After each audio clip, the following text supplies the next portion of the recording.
Hello and welcome to another episode of Behind the Lines. I'm your host, Shane Mercer. That guy over there, Andrew Pace, the founder of inplayLIVE, the greatest sports betting community on planet Earth. Today, Pacer, we are talking all about the lessons we wish we knew before we started betting on sports. And before we get to that, though, I want to remind everybody to like, download, subscribe, follow us on all the socials at inplayLIVE. And if you want to sign up and be a part of the community, you can join with a special promo code Behind the Lines. So, Pace, before we get to the lessons, and this all stems from a contest that you guys held at inplayLIVE, that was a lot of fun and it was a great way to share a lot of knowledge, but it also yielded a lot of valuable information, valuable tips, and strategies for success in the sports betting world. So we're going to dive into some of those in just a moment. But before we do, we also want to bring your attention to something that we talked about on the show a few weeks back when we covered a story that was making news. And this is about the Alcohol and Gaming Commission of Ontario. It is looking at banning celebrities and athletes and influencers from participating in sports betting advertisements. So essentially, it's going to tell the books you can't use these people in your ads, or at least it's exploring this idea. And right now, Pace, there was supposed to be a deadline. They've now extended the deadline for anyone out there who is involved in this space. So that means likely all of you who are listening and watching, you have at least some involvement in the sports betting space. There's an open call to go and share your comments, share your suggestions on this topic. But at the same time, you can also share your thoughts and comments on other sports betting topics as well. Right, Pace? Yeah, I think this is, you could listen to that and go, who the hell cares about celebrity endorsing sports betting? And some people that do care are the people that are very anti gambling legalization, right? They don't want to see it on the screens. And then to take that a step further, they don't want to see, Connor McDavid, Austin Matthews, and Wayne Gretzky showing their kids that, betting's cool and it's what's required to enjoy the game and that it's easy, right? So you can have an opinion on that or not. I don't really care. What I care about is that the AGCO, which is a regulator of the Ontario and Canadian sports betting landscape, they're listening. That's what I care about. So it doesn't matter if you're in Canada, you're in Ontario, or you're in another regulated state elsewhere in the world. Everyone should follow this process. They should contact their regulator and let them know about what types of behaviors the sports books are engaging in with their sports bettors. Limiting players, catering to losing players by increasing losing players' limits, decreasing winning players' limits, clawing back wagers, voiding bets, you name it. So whatever's happened to you that's relating to sort of shady practices from the non-regulated world that have spilled over into the regulated world, your regulator in your state or province should know about it. As for this specific situation, all you have to do, we brought it up on screen here, is go to the AGCO website and click on and register for the engagement portal. Give them your opinion on the celebrity bettors and then let them know how the sports books have impacted or affected you or people relating to some of the practices that are happening out there. They're listening. That's the power of this. Yeah, this is your opportunity to tell them what you think. It doesn't come around that often where they're actually willing to hear it and willing to read it. So please seize the opportunity and let them know what you think about the sports betting landscape as a whole. Definitely comment on the celebrity thing, but then, tell them everything else that you want them to hear because they're listening. So great opportunity here. And Pace, I think that closes on Monday, May the 15th. Monday, May the 15th. Yep. All right, there we go. Perfect. So now, with that out of the way, it is time to dive into some of these tips, suggestions, the things we wish we knew before we started betting on sports. And I want to start it off with this sort of general theme that really touches on the purpose of this show, which is to purify the sports betting industry, to help you learn how to navigate these waters that are unfair. It's stacked against you. And I think a lot of people who are rec bettors, who are, doing it for fun and are sort of maybe early on in their sports betting careers, so to speak, may not know or recognize or realize that the deck is stacked against you. there is a common sort of saying in Vegas that the house always wins. It certainly applies in the world of sports betting, or at least the sports books are always looking to have an edge on you. And you need to recognize that and understand that. And that's something that came through in the contest, right, Pace? That people didn't quite realize that it wasn't unfair. And now that they realize it, they kind of know what's lurking, what's coming their way as they, make their wagers. Yeah, for sure. I think one of the biggest things relating to what we do at inplayLIVE that's so powerful is the ability to lean on one another that are all walking down a similar path or have already walked down the path. So if there's a major change in the betting industry, if there's a major rule change in a sport, anything to do with a bad beat, those happen where, you're heavily favored in a wager, and, you can almost count your money before it's happened. And then something crazy happens, which we've touched on in our chaotic models episode, where you lose, and, you do have this whole community of people to lean on. For me personally, when this whole thing started out, it was obviously me instilling my knowledge into the members that were there. And then as we grew, I really started to become a part of the community where it no longer was, a one-way street. It was a two-way street where I was really learning from the community in a series of different ways. One, in the bad habits that I didn't necessarily have myself, that I started to see members have, that wasn't a problem that I personally had, which gave me more perspective. It gave me more ability to help the next person, knowing that particular problem wasn't something that I knew people went through, that I now see others going through, that I've been able to help them with, or point them to the people that went through something similar that they can help them with. And then actually learning from them myself, where I go, holy smokes, I didn't know about this opportunity, or holy smokes, I didn't know about this strategy, or wow, I never thought about using a sports book in that way. Oh, wow, your eyes on that same thing that we're all looking at and doing have brought a new perspective that's created new avenues of profit for me.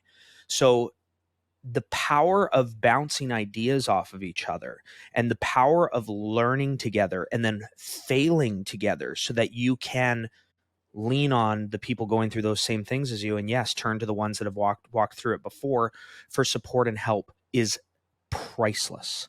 And what I love about what we're doing today is we have literally hundreds of contest entries from the members of inplayLIVE giving people free betting advice. So if you haven't seen it already, for the last probably 10 days or so, we're periodically posting one of these pieces of advice to our Twitter and to our Instagram and Facebook pages.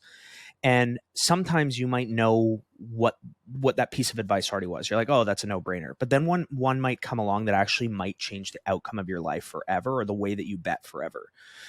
So we're going to be going through some of those today, which I think is just so exciting, because a lot of these lessons are lessons that I learned a decade ago. A lot of these lessons are lessons I've learned in the last year. And a lot of these lessons I'm actually continually learning, because you never can't fully stop learning in the category that they're being brought up.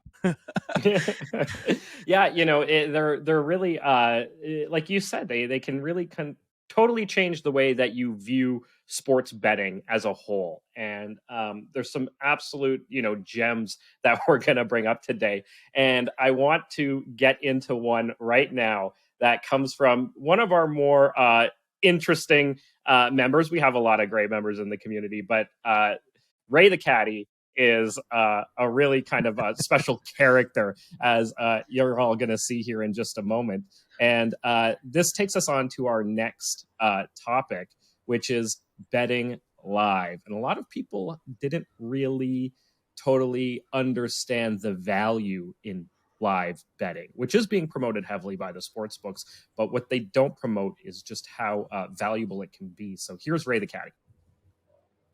How you doing, Ray the Caddy here? Say, listen, the boys across the pond at inplayLIVE have another contest. This time all they do is post a question. What's the one thing you wish you knew before you started sports wagering? And let me tell you, for me, I wish I knew about live wagering. right? Because when I started, you're betting spreads, parlays, money lines, which is great. But the kind of money you can make with live value wagers that make you money over time, that's one thing I really wish I knew. And so live value wagering with inplayLIVE. Yeah, that's why it's called inplayLIVE. Yeah, figure that one out. Yeah, clever. Anyways, the second thing I wish I knew was the golden feckin' goose.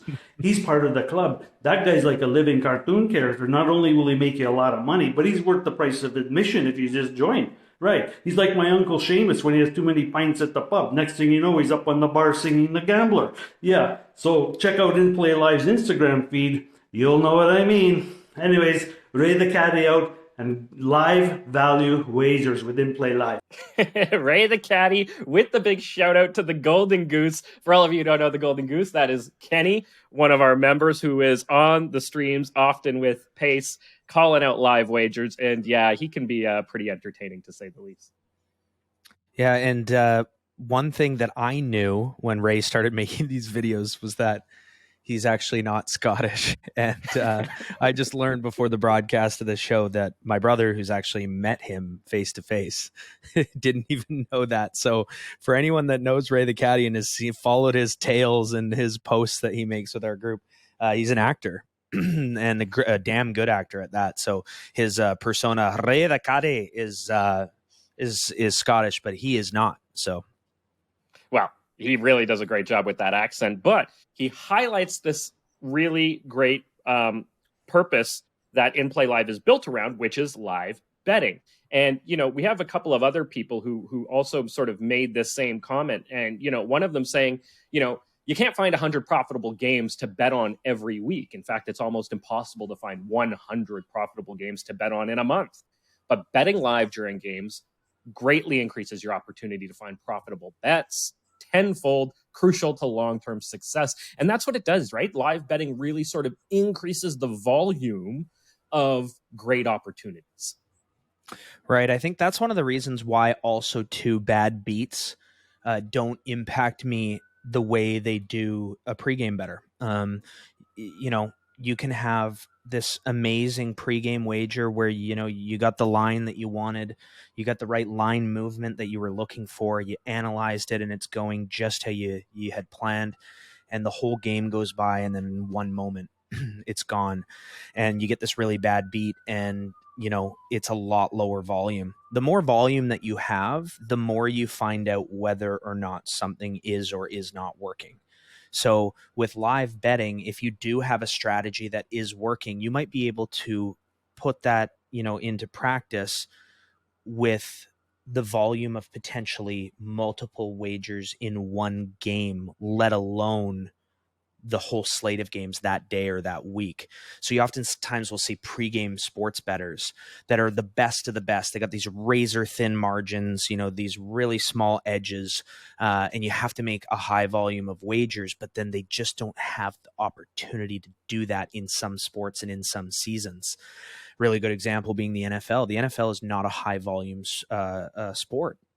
Mm-hmm. Or high volume league, right? Versus say MLB, where you have 162 games per team, right? So thousands and thousands and thousands of games, so much higher volume, even from a pregame standpoint. But then take that live where you can potentially get a dozen opportunities in one game.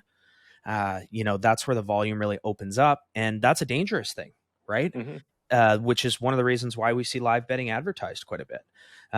You know, you have more opportunities. If you're making bad bets, that's more opportunities to lose money. But from a pro perspective, you take that pregame data, that pregame analysis, and you can convert that into live wagering where you're not just making one bet anymore that can you know, turn around and go the wrong way really quickly, and you potentially are making a whole bunch more. If something's working, you're going to get volume that gives you more returns. And if something isn't working, you're going to be able to figure that out much quicker because of the higher volume. Yeah.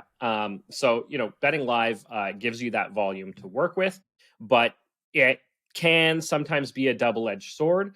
But also finding the opportunities can be a bit of a challenge live, which is why book preparation is so important. So we have another comment here, you know, from one of the contest entries. He said, for a beginner, starting in January, so just January of this year, 2023, he wished he learned about book preparation in advance of events like March Madness. And now he knows for next year, but he, felt a bit behind when he started, as he was sort of, probably scrambling to find books that offer, the markets needed to execute on the college basketball strategies. We have another one here. Number one thing I wish I knew before betting on sports is that how much various books and markets are needed to sort of capitalize on the odds. Pace, any advice for people out there who are like, I've got Bet365, so I'm good? Yeah. I mean, there's some truth to that too, right? It does have a lot of good opportunities on Bet365, but as we've covered off very extensively on previous episodes, especially the one about limiting, is that it won't take long if you are being successful on Bet365 to get the boot. Yeah, they'll shut you down really quickly. And I think with a lot of the advice in general, one of the biggest things that I've learned in giving advice isn't to say I told you so. It's that people actually do have to walk the path themselves to really actually sharpen their knife and have truly learned it. So I think sometimes when, which we saw with Spader coming on, when they first get limited, they've heard of it. It isn't like it's this new concept. They've heard that it exists out there, but they don't think it'll happen to them. And then when it happens, it's like, oh my God, what am I going to do? Like, I don't have my 365. I don't have my points bet, right? And that's where these guys' advice is coming in. These guys are saying, I wish I knew about book preparation. So what they're referring to is not relying on one sports book. They're referring to having multiple sports books. When you have multiple sports books, you can compare lines between those sports books. If you are losing in recreational sports bettor and you get 1.95 or minus 105 on a wager that you're going to take, whereas other books are offering it minus 115 or 1.87, that difference is the difference in losing less over the long term. And for a pro, that difference can be the edge of profit versus not long term. So when you have multiple books, you can price shop. That's a big learning lesson in sports betting. When you price shop and when you get the best lines, you're providing yourself with a greater opportunity to lose less or potentially make money. That's number one. Number two, when you do proper book preparation and you have multiple books, there is the opportunity to use bonuses from sports books against each other and to actually turn bonuses into profits despite them being betting tokens. Even though they're not real money, you can turn them into real money. That's a lot harder to do with just one sports book. The next, with price shopping and with bonus harvesting, you get arbitrage opportunities where you actually can't lose. Those are very rare, and the books love to shut you down if you've caught one of them. But those are all a part of the learning lessons in the journey of becoming a sports betting pro. So when these guys are saying book preparation, they're referring to that, number one. And number two, they're actually also referring to being limited by sports books, where they go, holy smokes, I'm in the middle of the action. It's a big day. It's an NFL Sunday. It's a college football Saturday. It's, the conference tournaments leading up to March Madness. Those are big days. And right smack in the middle of the day, boom, you got shut down by a sports book and you're sitting there frozen going, oh my God, what do I do now? I don't have my sports book. So they're going, I want book preparation because I want to keep wagering and I'm doing really well. I've been limited, which means I'm making money. I need an outlet to continue to wager on. And when that happens in real time, you can feel really hopeless. Whereas if you've done some book preparation and you're ready for that, you would move on to the next book that's already ready to go, that's already verified, and something that we've touched on before, hopefully established as a good customer, for lack of a better term, on that sports book, so that it is ready to go and hopefully has some profit behind it. Yeah, and we talked about establishing that good customer role, I think, in our episode last week on parlays. Parlays are sort of, not necessarily a way to win money long term over time, but it is a way to show a book that, hey, I might be a good customer for you. Keep me around a little while until you realize that I'm not a good customer for you. Exactly. But yeah. I mean, incredible advice to anyone, whatever stage of your journey you're on. Incredible advice. The most entry level is Open up a new sports book that you don't even deposit into. Yeah. Just check out their lines. Just look at their lines. If you're betting live, look at them compared to the book that you're currently using. Just have two options out there. And then when you're comfortable with that, add a third, add a fourth, add a 10th, Yeah. And, it's important too to know that just because you have a book that has the markets and the lines that are being called at the moment, you are at some point going to be successful if you're following all the advice, and you're going to want those same markets and lines somewhere else. So you better have those books kind of ready to go. Totally. Yeah, makes a lot of sense there. All right. So moving on to another way that makes a world of difference. And this is something that I think, a lot of respondents chimed in on this topic. And these are topics that we kind of have discussed quite a bit on the show, sort of throughout in small ways, but it's something that we can't say enough in driving it home. So, here it is. The number one thing I wish I knew before betting is that you only play with 2.5% of your bankroll and gradually increase your unit size. That comes from Toter, an established member within the group. And another one here coming from another member. One thing I wish I knew about sports betting: unit sizing, money management, scaling, and then connecting with others in the community and communicating with others sort of about what they're doing on that front.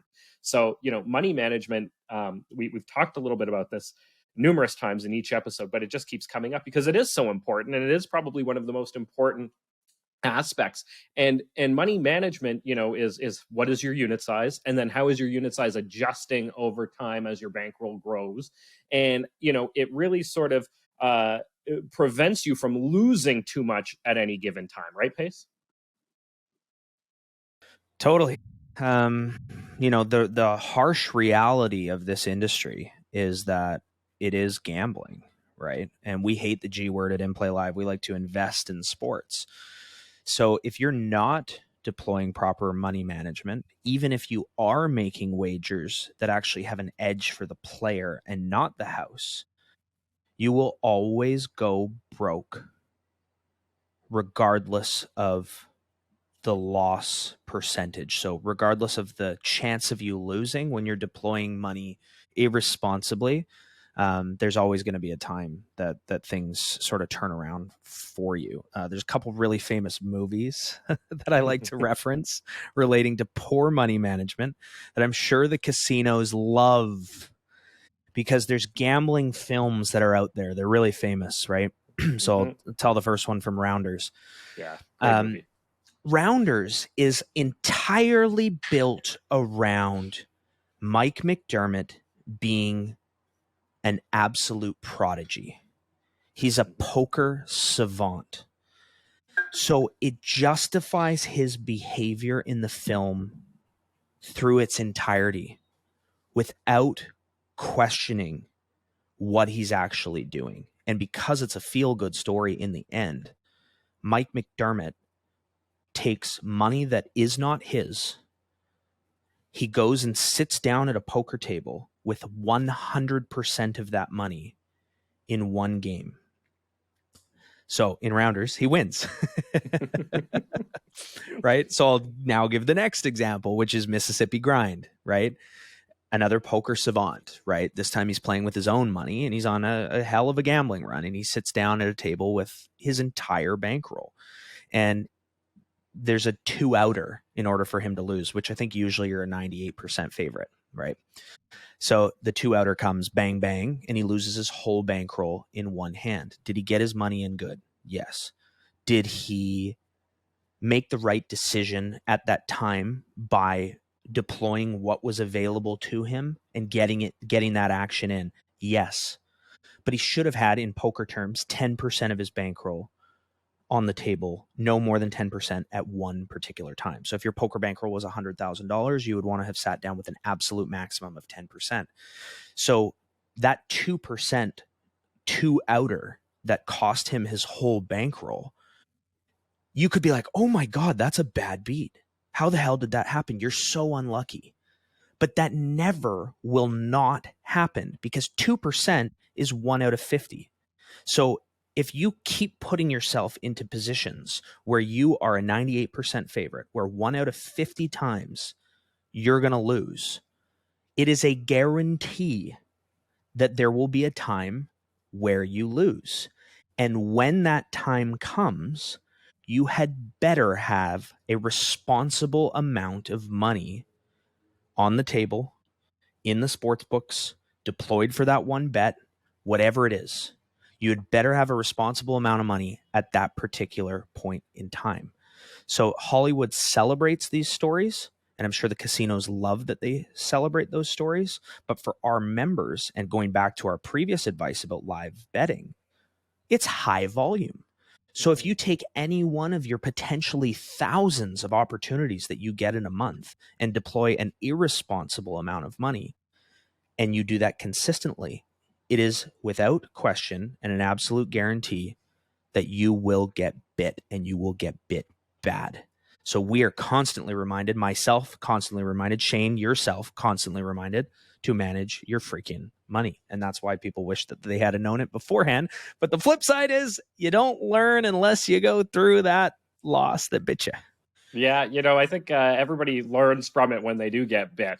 But the idea is to learn before you get bit. And, thankfully, I haven't had any too big of losses because when I first joined inplayLIVE, this was new to me, money management. It's not something I had really given much thought to before. So I was really sort of open to hearing it and receiving it. And I thought, oh, okay, 2.5% is the max I'm going to do. Well, a lot of my bets don't even ever get to 2.5%. A lot of them are 1%, or in that range of 1 to 2%. Occasionally might do a max 2.5%. And that's the percentage that, is for sports betting because it is so high volume. And, you don't, if you do go on a losing run, you don't want to lose, you lose 10 in a row. Well, okay, you lost 10% of your bankroll. It's not that big a deal and you can recover from it. But knowing where to deploy your money and when is also tricky. And knowing when to go 1%, when to go 0.5%, when to go the full 2.5%, isn't sort of easy. It doesn't necessarily come right away. But one of the biggest ways to figure that out, and this was the advice that I had sort of submitted for the contest, was tracking. And before inplayLIVE, I had never tracked a single wager, ever. Never did it once in my life. Since joining inplayLIVE, I've literally tracked every single wager I've made, which is now well into the thousands, maybe even over 10,000. I've probably eclipsed 10,000 wagers tracked. I've got them all marked down. And what that has allowed me to do over time is to go back and look when things aren't going well. Go back and look, well, what isn't going well? What sport? What particular market in that sport? And it also allows me to look and see, well, what is doing really well? And the comparison between what's doing okay, it's making me some money, it's got some edge, and what's doing extremely well and what has a great edge. And that's how, I've been able to kind of over time figure out, okay, this is where I want to deploy a little bit of money because there is a shot of it hitting and it does pay over time. But this opportunity over here has a really high percentage of winning and I'm going to deploy 2.5% over here. So for me, tracking, definitely the biggest thing I wish I had known about before beginning my sports betting journey. Yeah, I mean, it goes hand in hand with money management, right? Yeah. It really keeps you in tune with how things are going. And one of the really cool things about tracking your bets is that when you do it, it gives you great perspective when you lose. Absolutely. You can look at a strategy that just went 0 for 5 and not question whether or not you made the right or wrong wager. And just because I said that, I want to actually bring up some advice from the great Gosu. So his contest entry, he said, the thing I wish I knew before I started betting was that the result of the bet is not an indication of whether or not it was a good bet. Mm-hmm. You always have to think to yourself after the fact, would I make this bet again? And if the answer is yes, then it was a good bet. Good bets, we refer to it in inplayLIVE as value wagers, meaning the wager had value in it. And one of the hardest things for recreational sports bettors to grasp, and arguably one of the hardest and worst perceptions that an absolute rampant plague through this industry is resulting. The decision was right or wrong at the time you placed the bet, not based on what happened. And when you track your bets, you know that. So you can look at a wager where you just placed at on a game where you go, everything checked the boxes for this to be a green light, and it lost, and you know that you made the right decision. A really good example of that is if you and I, Shane, were to flip a coin together right now, and you had bias towards heads. You're like, the flipping coin gods love me. I'm more of a tails guy personally, but hey. All right, there you go. We're starting right down the right path. So the tails gods love me. Whenever I flip a coin, it lands tails. And I say, okay, let's do a $100 wager. Well, what's considered a fair wager right now would be if we both put $100 down and the winner takes both of those $100 bills back. That's a fair wager, because if you flip a coin, a million times, you're supposed to get, in theory, this is theoretical statistics, 500,000 heads and 500,000 tails. It's a 50% chance of landing on either side. So a fair wager would return back 2.0 plus 100. That $200 with a $100 wager. That's a fair wager. The sports books, if we were to flip a coin on a sports book, which oftentimes you can do for the Super Bowl, you can bet on heads or tails. Yeah. Some books will do a promotion where they offer that wager fair. I find that funny always. It's a promotion to get a fair wager from a sports book, and it'll be max $20 or something like that, right?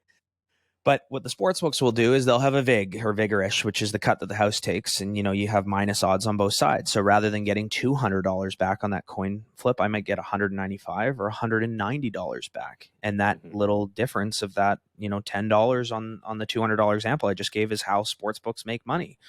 Right. But let's say you're a tails god and you say to me, you know what, Pace, if it hits tails, I'll give you $200, but I only want $100 if it hits heads. If we make that wager, I made a value bet. I made a value wager. I'm way ahead statistically on the odds than you, even if you won the bet. And a lot of people have a real hard time grasping that because they go, but it won. Here's my money. And we see that a lot in the responses of our parlays where we in our ads. So we say to people, don't parlay and why in our ads. And then people will respond with all the parlays they hit, saying that that's their justification for it being right. So that's why I say it's a rampant plague in the industry. And there's nothing like tracking to really keep yourself confident, keep yourself grounded, and keep yourself value oriented. And I just want to finish this point off with one thing. Our tracking tool, Shane, that you use, I think that you've just learned this recently. It is free to the public. So you can go to inplayLIVE. You can go to inplaylive.com/tools, or just click on the free tools link right here. There are a series of free tools available at inplaylive.com, and you just click on the free wager tracking tool. And when you click on that, you're actually going to be enrolled for free in our responsible wager tracking course that teaches you how to use the tracker and get you started on tracking your bets. And even if you are a recreational sports bettor, the power of tracking allows you to start realizing that, certain teams are more profitable for you than other teams. They're, even if you are parlaying, maybe the same team keeps busting up your parlay. If you track that stuff, you start to see patterns and trends. And the sports books they talk about their responsible tools. They don't want you having this kind of stuff. This is the kind of stuff that fuels your success. And they could easily make these kinds of trackers and put them out there if they wanted to, but they definitely don't want to. What an awesome free resource. I mean, geez, I wish I knew it was free before I joined. I would have just taken the tracker and moved on. No. I think our strategies are a little bit more valuable personally, but that one's pretty valuable. Yeah, the strategies might have a little something to do with things, but yeah, no, the tracker is phenomenal. What a free resource. And for all of you out there who have never touched it or even thought about tracking, I encourage you, go check this thing out, use it, even just use it a little bit, give it a try. I can't speak highly enough about tracking. The tracker at IPL, which gives you a whole wealth of information, and it sort of allows you to build a bar graph and all kinds of stuff that you can use with it. And Pace, you talked about, was it a good bet, right? I think a lot of rec bettors out there, and even maybe some pros, who maybe don't track as diligently might say to themselves afterwards, you know, after the bet lost, and say, well, you know, it was a good bet because I liked it at the time. Yeah. But was it? Was it really? And tracking allows you to go back and see, was it really a good bet? You know, and it sort of forces you to do a bit of reflection on it. And I don't think that you can ever go wrong taking some time to reflect on the wagers you've made and really sort of ask yourself, does the data support my belief that this was a good wager? So an absolutely invaluable tool and great practice to get in, you know. But I will warn anyone out there who does go and get it. If you're anything like me, you might become somewhat addicted to tracking. And I almost can't not track a bet now. If I place a $5 wager, I've got to track it. I've got to mark it down. And just, you know, and if I don't, it wears on me over time. I start thinking about it. Oh, that wager I made on, you know, whatever it was, that pregame bet I made on the Raptors, I never tracked it. I've got to track it. I've got to get it in somewhere. It's just something that you know, I absolutely can't not do now. You're out at the bar with your buddies, and you're like, you know, truly a wreck bet. You know, I'm gonna place, you know, my Raptors bet, and you know, maybe you've had a few drinks. You wake up in the middle of the night, like, oh my god, it's not in the tracker. It's not in the tracker. Or I'll wake up the next morning and literally be like, oh, you know what? I gotta go. I gotta get this tracked. I gotta mark this down. But you know what, Shane, it all speaks to just really good habits relating to betting. And it shows that you're taking betting seriously.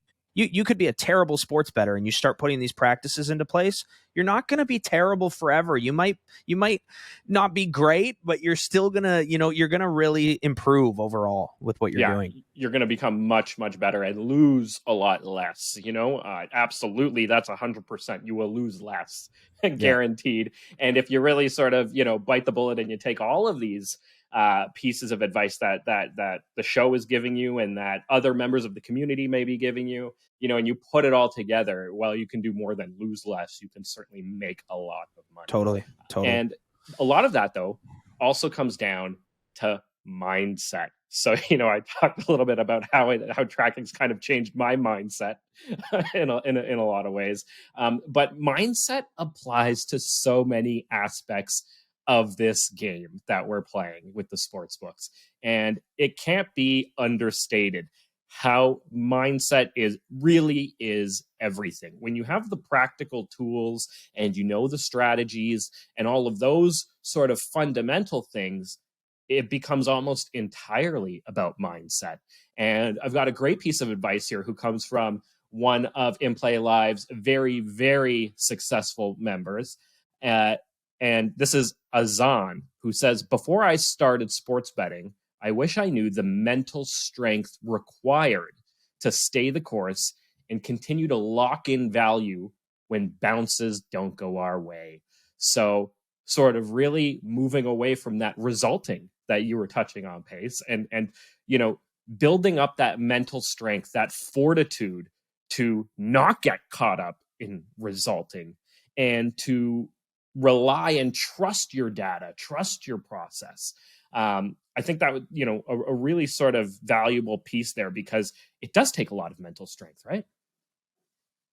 Geez, I mean, that sometimes words can just be so simple, you know, where you're like, oh, great mindset, you know. Coming from Azan, it's like I know his whole story. He's such a good friend of mine. And I just, you know, it's so powerful because of who it comes from. You know, you're like, wow, you know, mindset, being able to handle the bounce backs. And then this is, again, one of those things where you go, how do you learn that without doing it? How do you learn that without walking through it?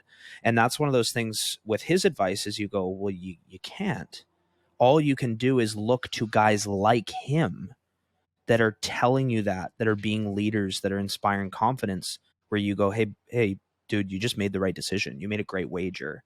As long as you deployed a responsible amount of money on that wager, we want to take that again and again and again. Don't worry that one lost. And he went through a pretty crazy journey with inplayLIVE where, you know, he was really successful and then it fell apart really quickly. And I mean, the guy's now, he's basically he's basically at the top, you know, without saying any actual numbers. He's basically at the top. And mindset and having that long-term outlook. I think with sports betting, this is something that can be said for any profession, but with sports betting, you really have to have an infinite mindset. And then that changes your day-to-day, hour-to-hour, minute-to-minute decision-making from the standpoint of not letting it affect you. When you have that infinite mindset where you go, I am not here to make $100 today or $1,000 today or to win this bet. And you say, I am here to continually and on an ongoing basis find value against the sports books that creates long-term success and sustainability for me and my family and the people that are coming next. So the next person, the next Azan, right? The next Gosu, the next Shane, the next Pace. When you have that mindset, you know, these little tough moments or these bounce backs and things like that, they're expected. They're a part of the journey, and you learn from them. You don't ignore them. You embrace them, and you go to the moon. Yeah, you know, seizing those opportunities to learn. And sometimes you got to learn the hard way. I know we love to learn the easy way. And that's a big part of this podcast is helping all of you out there who are listening and watching. We're trying to help you learn the easy way, but sometimes you do have to, sometimes you got to learn the hard way. And here's another piece of advice on this topic. And I think this really sort of speaks to learning. This comes from Ta, who was on the show a couple of weeks ago with the great Gosu, John Wilson, who you've already taken his piece of advice and shared it with our audience. But Ta was on that same episode where we're all talking about baseball. Great episode for anyone out there who loves baseball or is interested in betting on baseball. Go back, have a listen. It's from a couple of weeks ago. Great episode. And we talk a lot about how you can make some money in the world of MLB. But here's what his piece of advice was. He says, I wish I would have known all of the resources available to me, whether that's public data that is available or a group of like-minded members like IPL or the latency of a sports streaming feed.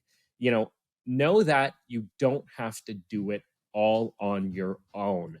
And I just think that is such a valuable piece of advice. I mentioned this on an episode several weeks ago where we were talking about chaos, and all of the sports betting groups. I read this a book by a mathematician who looked at chaos in the world of sports and sports betting, and basically, one of the themes that ran through it was that, he looked at blackjack, he looked at horse racing, he looked at sports betting, he looked at poker, all of these sort of areas of wagering. And the people that were most successful were the people that worked together in groups. Just an unbelievable sort of reinforcement that I know that what's going on at IPL makes a lot of sense. And, this is how you learn, right? You don't learn just by being on your own in a silo, right? You learn from others. You learn from reading books from people, from watching shows that have been put together with experts and people commentating, or you learn from a group of like-minded people who are all working together and supporting each other and sharing valuable pieces of resources, whether that is data that's openly available to the public that you just never knew about, or it's a strategy that's under development and is being fine-tuned. There are so many opportunities to learn from a group of people. Yeah. I mean, it's just such incredible advice. And I think it really goes past this industry.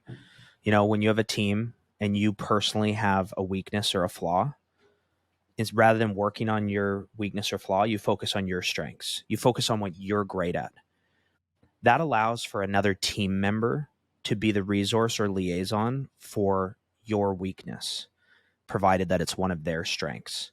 And the more people that you bring together, the more cohesiveness that you can have relating to exactly that, right? Mm-hmm. So really flushing out any weaknesses and really bringing to the forefront the strengths of the group.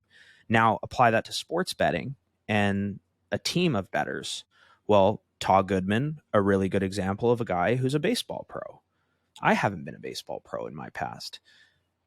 Put us together and we become a more complete package that can offer really great advice, hopefully year round, to the community of inplayLIVE. But that's just 2 people.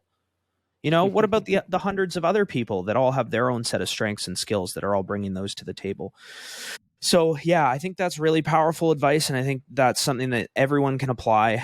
Stronger together, better together, and really abandon the whole dark gambling industry, hiding things under the table and not being transparent about it. Be transparent about what it is that you're doing. Be transparent about your budget and what you're putting into it.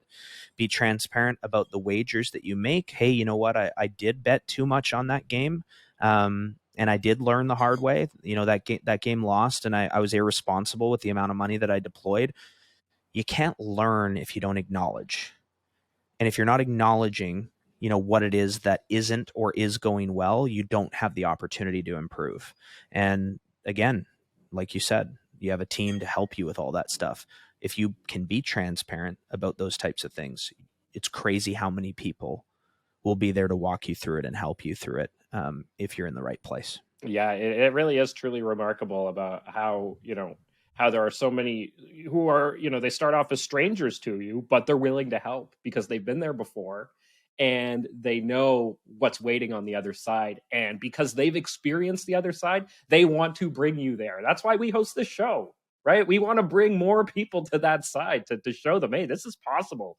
And it almost feels, I've said this to some of the people in the group before, that I feel like a responsibility now to sort of help, share this knowledge and put it out there, because, I've benefited from it, because other people like you who started the group and many others who were in the early stages of it with you, have already walked that path and sort of, paved the way. And so I just think it's, important to bring others down the path.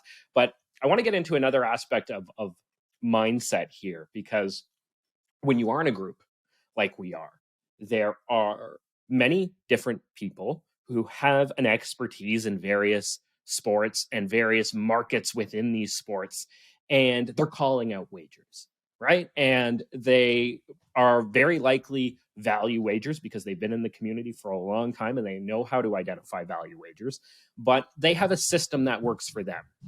And you don't necessarily know all the ins and outs of their system.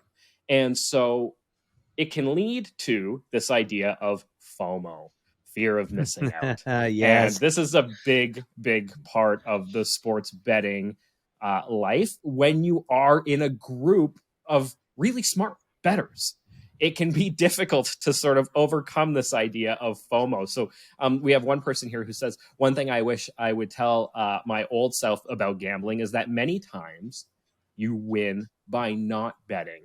I would gamble a lot because I wanted to have some action. I've learned through IPL that sometimes not wagering is a great strategy. And then we pounce on the big ops. Cool. Yeah. I love the line, right? Sometimes the best wager is the one you didn't make. Yeah, that's a classic one that I'll drop on the group. But you know what's interesting is you can almost like manifest what you'd want to bet, and then if it misses, you say, I'm glad I left it. And then if it wins, you think I should have taken it, which goes back to the point that we were just touching on relating to resulting, right? So the whole FOMO thing comes from thinking that you should have done something based on the result. And you can take the FOMO thing one thing further. So if you're on Instagram, right, and you're swiping through and you're doing your scrolls, right, and you see, Jeff's in Mexico, and, Susie's in Hawaii, and Rachel just had a baby, right? And oh my God, they're at the finest steakhouse in the city. And you just see this, the barrage of happiness in other people's life. And that's been a very real thing, like social depression in a lot of different ways, right? Absolutely. Right. So you're on social media, and then all of a sudden, you're thinking to yourself, like, why am I not in Mexico? Why am I not at the steakhouse? Like, all those things kind of can sort of parlay together in your mind, and you have FOMO relating to that kind of stuff. Right. But you're not looking at the non-highlights of their life. You're not watching them sleep. You're not watching them get up and fart, like You're just watching this sort of perfectly put together, molded version of their life. And then how you can put it in your mind is, I'm not doing those things. That becomes problematic, and that can snowball, right? Let's bring that over to sports betting. So this is what can happen. Let's say you missed out on a night and there was 25 calls that night. And around 6 p.m., you saw 3 different winners come through. You didn't see people celebrating the 22 losses, but you saw them celebrate the 3 wins. So you're like, why wasn't I a part of that? I'm missing out. I need to start betting everything. And then you pay the price. So that same sort of spillover with FOMO occurs with sports betting. And that is where I feel so blessed, because I was trained as a sports bettor to think from the opposite of everyone else. If someone was really confident about something, it would make me bet the other side. That's just how I was. And I was really lucky in that sense. FOMO was never an issue for me. But when I see the FOMO happening in our group, it happens in our group all the time. You look at it and you go, are you tracking your wagers? Are you wagering responsibly? Why didn't you take all those wagers? And you have to be remarkably content with letting bets go regardless of the outcome. And that is a very difficult lesson to learn. And I'm so grateful I haven't had to learn that myself. Yeah, it's definitely not easy. It takes practice. It takes a certain amount of time. I still struggle with it here and there. I don't. It's never been a major problem for me, but I won't lie, Pace. You guys went on an epic little run the one day. I think it was Thursday, and I just couldn't make the stream. I was busy. I was doing other things and doing some other work, and I just couldn't make it. And then I found out afterwards, wow, you guys crushed it. You had a perfect night. Yeah, it's 100%. And the thing is, too, it wasn't a great week. Right. So well, you missed that day. It's the difference of a profitable week or not. And I missed that day, but I was more than happy to just be happy to know, hey, I'm part of a group that can hit perfect scores on a single night. And right. I didn't make it that night, but that's okay. There'll be more. Right. This is a game that never ends. It's like you said, it's infinite. It never stops. There's always sports. Sports are always happening. Yeah, the summer might have a few, less leagues in action, but it really doesn't ever stop. It keeps going, and there'll be more down the line. Yeah, that's a good way of looking at it. Is that's okay. There's always the next opportunity, and whatever it was that caused you to miss that night, you do want to be present for. You do want to commit to that. Mm-hmm. You don't want to be 10% in and 90% out. You want to be 100% into the present of what you're currently doing. The flip side to this, Shane, and I think this is actually a really good piece of advice for anyone that deals with this FOMO thing, which is kind of a rampant, one of the rampant sort of response rates in our contest there, is organize your life, not so that you never miss anything. Organize your life so that you have the ability to, at very key times, check in so that if there is an amazing opportunity, you can duck out and say, hey guys, I just need to take 15 minutes and do some work, whatever the case may be, so that for those 15 minutes or whatever it is, you are 100% in.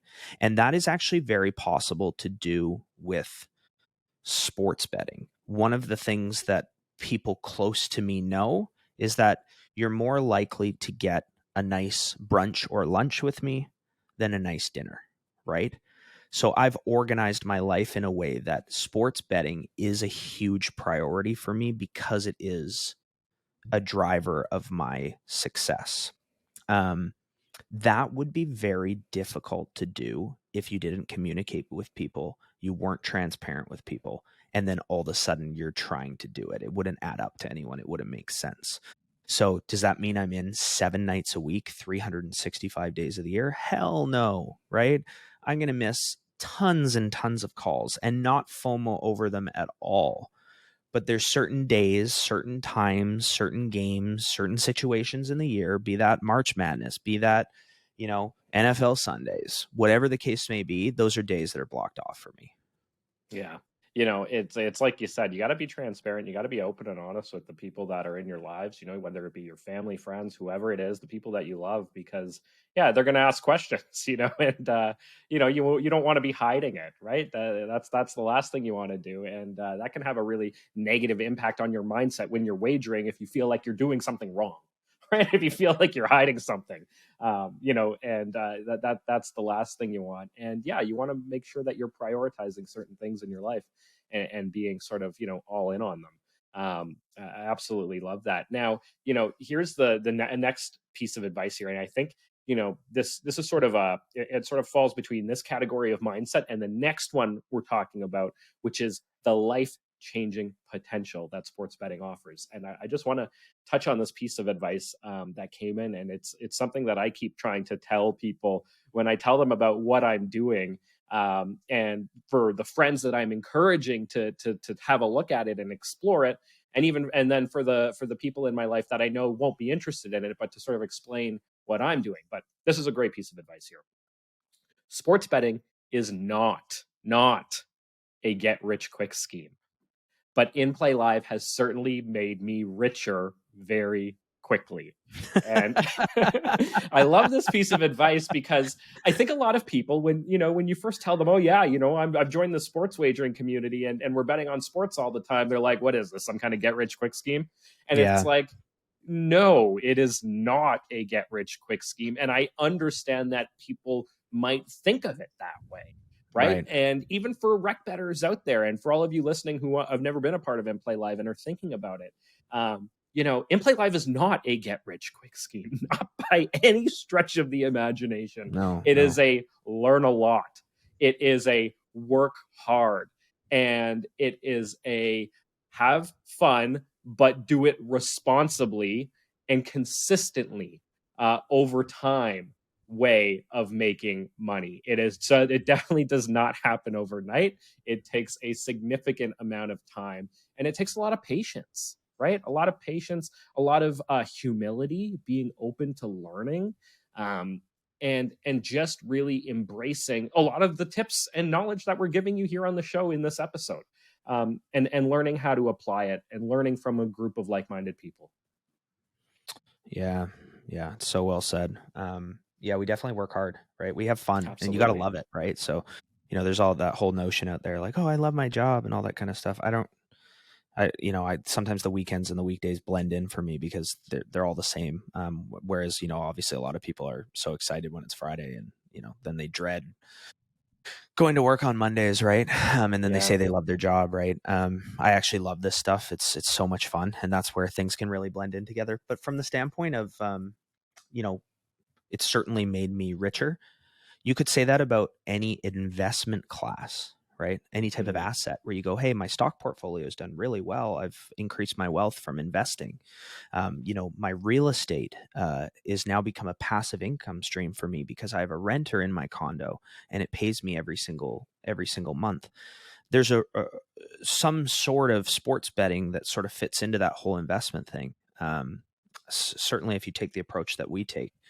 So, it's one of these things where you deploy a certain amount of money towards that asset class. This one is not passive, it's hands-on. You have to actually engage in it yourself to see a return. You can't have someone else do it for you. At least I don't think you could do that in any capacity that would be sustainable. And I've been asked about that a lot, by the way. And the answer is no, because there's limits to sports books. So when you have a certain amount of people, you hit that limit pretty quickly and then it doesn't work anymore. So, you have to look at it from that sort of angle, and it's extremely volatile, right? Sports betting is going to be extremely volatile, but when done with volume and tracked and all the things that we touched on today, yeah, it absolutely can be successful. And you can make money from betting on sports. Yeah. I love that you brought it up as an investment or asset class, because that's exactly what Braden said here. I wish I knew before I started sports betting the possibilities it held, the impact that it can have overall when done right. It truly can be and potentially should be viewed as an asset investment class, just like you were just saying there, Pace. And then I want to get into this other one though here from Will. So before I started sports betting, I wish I knew that it could have changed my life in so many ways, and I wish I would have started earlier. He says, I wish I knew that sports betting had that kind of power and so much more to offer. And then he says that sports betting was kind of a kryptonite and a major part of his depressed life. So it sort of sounds like maybe, he was as a rec better losing often and contributing negative. It was a negative aspect of his life. But, he's saying not only did IPL change his financial situation, but it helped him mature. And he doesn't know where he would be without it. So wow, it really is incredible, man. It really is incredible. And I know that story is just one of many powerful, life-changing stories that exist within the community. Yeah, that's really powerful stuff. I mean, certainly gambling can have the negative impact on your family and your mental health, and that's probably the more common story. But I think it's really cool that when you actually do, teach people a skill and they are able to succeed with it, and then also, put the community behind that, create new friendships, new relationships, all that kind of stuff. That's really powerful. And I know that that's not an isolated story. We've had some pretty crazy stories of people that have, quite honestly, like said that they were, really struggling with mental health, like the highest level of struggles that, are just in a much better place now. And that's really cool. Like, I guess for me is I never would have thought that those stories would have been something that would have come from this. And it's so humbling. It's so powerful. To hear that kind of stuff. So yeah, thanks, Will. Thanks for sharing that, buddy. Yeah. And so, we've given you a lot of the advice in this episode today. There's so much more, though, that we just can't jam into an episode. And you guys over there at IPL Pace, you guys have collected all of these responses from all these various members, and you're going to be sharing even more of them, right? Yeah. Just hit us up. Follow us on Twitter. Unfortunately, Twitter is _inplayLIVE. It's not just inplayLIVE, but everywhere else it's inplayLIVE. Hit us up on Twitter, Instagram, whatever. And some of them will be in video form. Some of them will be in text form, but we'll continue to release the advice so that you all can become, like Shane, a better. over time. And, it's free betting advice, right? For all of you out there who are searching for that kind of stuff, betting advice, betting tips, betting strategies, this is free stuff. I know a lot of other places out there, they want you to sign up. They want you to pay something for a little tidbit of advice. We're giving you lots of free advice here. But you know what we're not giving you? Picks, predictions, crystal ball analysis, none of that. These are actual pieces of sports betting advice that will change the way you bet. And like Pace said, make you a better over time. Pace, anything else you want to add before we wrap up here? Nope. Keep having fun. Play responsibly. All right, buddy. Till next week, keep eating those bucks. Cheers. Thanks for tuning in to another episode of Behind the Lines. Remember to like, download, and subscribe. We are on YouTube, Apple, Spotify, and everywhere you get your podcasts. Have a betting story or want to be featured on our podcast? Drop a note in the comments below. And if you want to join in Play Live, use promo code Behind the Lines.